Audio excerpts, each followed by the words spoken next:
Good evening, my brothers and sisters. And when I say brothers and sisters, I'm speaking of all races, all mankind.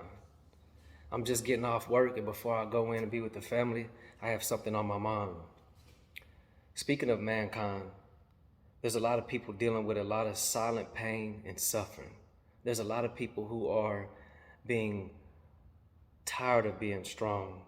They're dealing with depression, being overwhelmed from the pressures of life. I spoke with people who feel like on the verge of giving up. And that's what brought me here. And I want to share a few things. There's about 5 things that I would like to share with you that I feel like can help you be benefit. And before I start all my videos, I start them off by saying, my way doesn't have to be your way. I'm just another window to see through. So to get started, these things may not heal. A lot of this could be eternal, but they can help. They've helped me, and a lot of people that I've came up with who shared their experience with me. So the question is, what qualifies me to be able to do so? Well, I'll start off by saying this. About 6 years ago, there's no way that I would have did a video without no fresh haircut. You see, I'm not cut up. There's no way I would have did a video if I wasn't edged up, faded, and had a clean and was clean cut. If this was years ago when people called me and said to go out, if I didn't have a haircut, I wasn't going out. And so I asked myself, what's at the core of that? That sounds like a hidden insecurity. And I was looking in the mirror and I said, you're not as free as you think you are. And I want to tackle the issue. I want to get to the bottom of it. And whenever we have an issue, it's important that we get to the core of it, the root of it. And so I began to ask myself, I've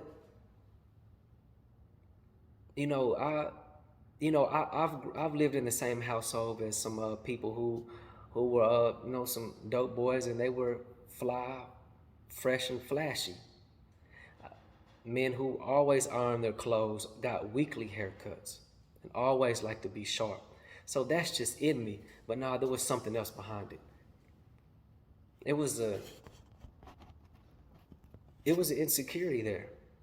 This could be shocking to some people that I came up with because they may have seen me always being sure of myself and confident, but there was something I was battling and I wanted to get to the bottom of it. And so I asked myself, what could it be? And all the little intricate details of our upbringing can play a factor in the molding of who we are and our character. And so, what could it be? Before I say this, our home that I came up in was my mom always made sure our home was full of love. And that's why a lot of people in our neighborhood love to come to our house, because it was love filled. Well, what could it have been? And so I'm gonna take you in my mind back then of what I was thinking when the possibilities. Could it be the dysfunction that I've witnessed growing up? The abuse? Could it be having a speech impediment, a bad stuttering problem as a child? Could it be, I'm an 80s baby in Texas. It's different than today. But could it be being half white and not white enough, and half black and not black enough? Could it be a couple older babysitters who were like angel-like women, but when mom left to work, it was time to play house? Could it be the being molested multiple times? Could it be growing up being a hooper and having hoop dreams, and being a starter as a freshman in high school and being a part of a team captain? Your sophomore year, being a starter and being a team captain. Your junior year, playing varsity on a very talented team. And then your senior year, you're thinking you're gonna start to end up being cut from the team, which was devastating to my soul. What could it be? Not being good enough. A lot of the silent hate and jealousy being jumped. Seeing drugs deteriorate some loved ones. Seeing some of your loved ones laying dead in a casket. What could it be? Could it be all through grade school we only lived in one spot for a whole year? Other than that, we moved every 6 months. Every 6 months. Hotels, motels. Sometimes family has stayed and lived in, spent the night in a car. Multiple shelter homes. But you know, I don't regret any of those. I learned a lot from that. And when you live in these shelter homes, or we had to go live with people, or people come live with us, I lived with under the same roof as a lot of different people. And I learned a lot from these people that no school can teach. I lived under the same roof as, they call them convicted felons, but I didn't see that. And I loved them and respect them and cherish what they taught me. But 3 convicted felons who spent many years of their life in prison, in some of the toughest prisons in the South. I lived with real live people have murdered and killed. Hustlers, not small time hustlers, people who move real weight. Cowboys. I lived under the same roof as blacks, whites, Mexicans. College degree graduates, master's degree graduates, abused women, great mothers, women, con artists, a pimp, a blood, a crip, a fisherman, a once rancher, athletes.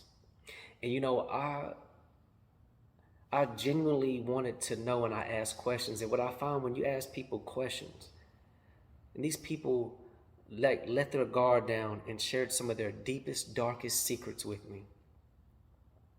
And what I found is that the common denominator of a lot of people's issues, what led them to their trials and tribulations, was a lack of love in crucial times of their life. They lacked that love component at crucial times. Then I looked at me, and that's when it hit me, like, that's what it is. You truly don't love yourself. Yes, I take care of myself, but that was the issue. I struggled to love myself. And so this is when I began to get to the root of it. And this is where the resolutions come in that helped me overcome.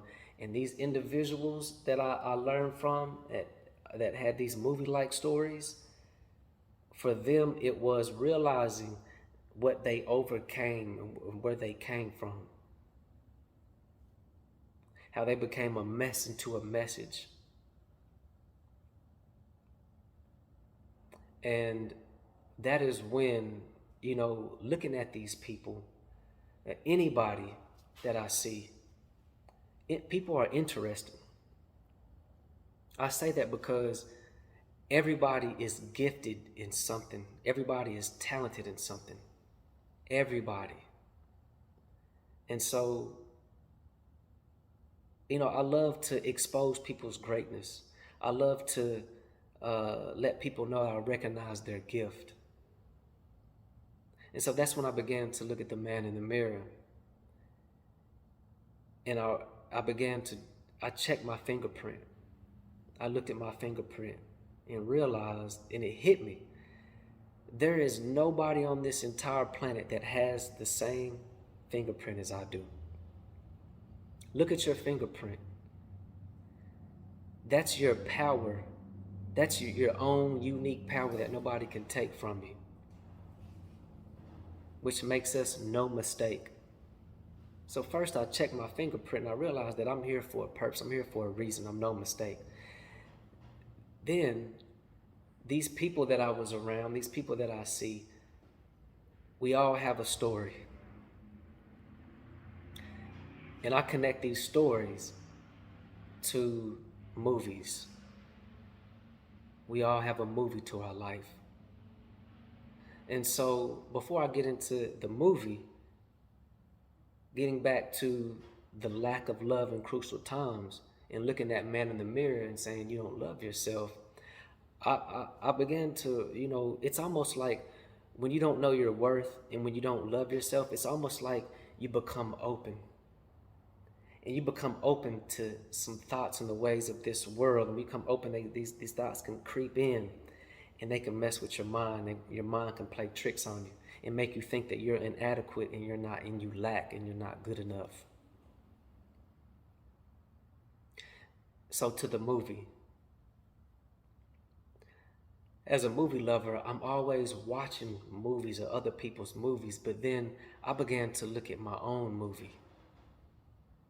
And when you began and I began to look at our movie and we go back to all these different chapters in our life, then all these things that I wonder what could have been that caused the insecurity are all these things in life that could have broke us, defeated us, caused confusion, distraction, could have broke us, could have killed us.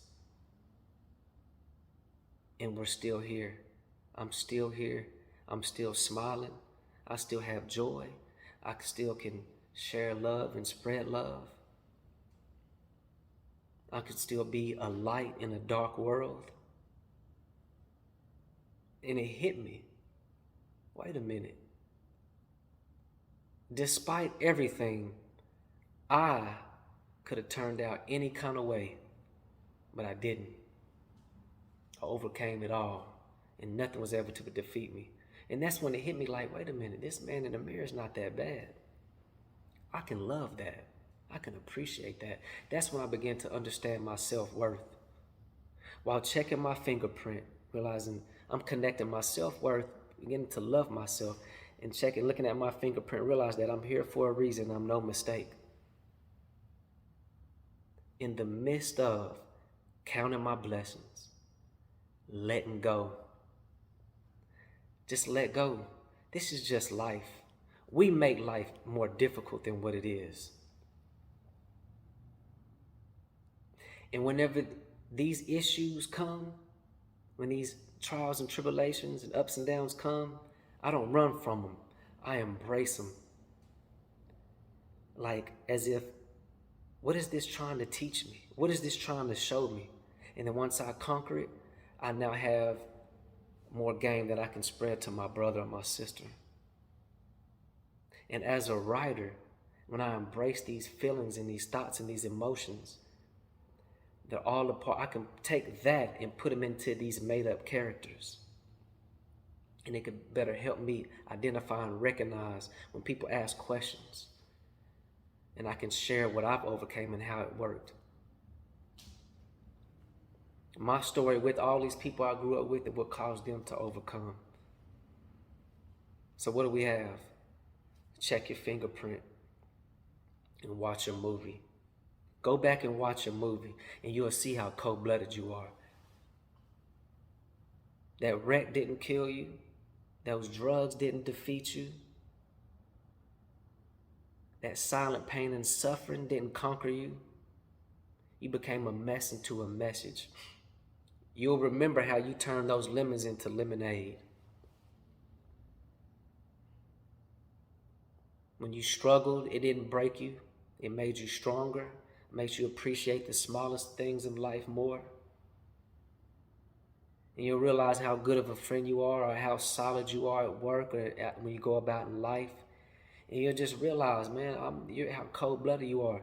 And all the things, even the things in the spiritual warfare that you may not see that you're up against, didn't get you, didn't break you. Check your fingerprint. Go back and watch the movie of your life and see how as much you overcame. Count your blessings. Let go. Embrace those things that come your way and realizing what is it trying to teach you and trying to show you. And if things are not physically hurting you, you truly don't have anything to worry about.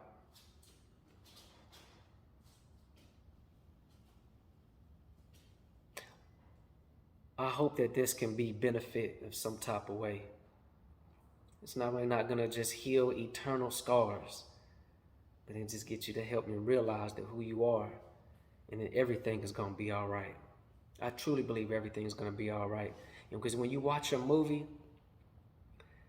if you overcame all of that, then you're gonna overcome the things that are yet to come. So I love you, praying for you. Until next time, peace and love.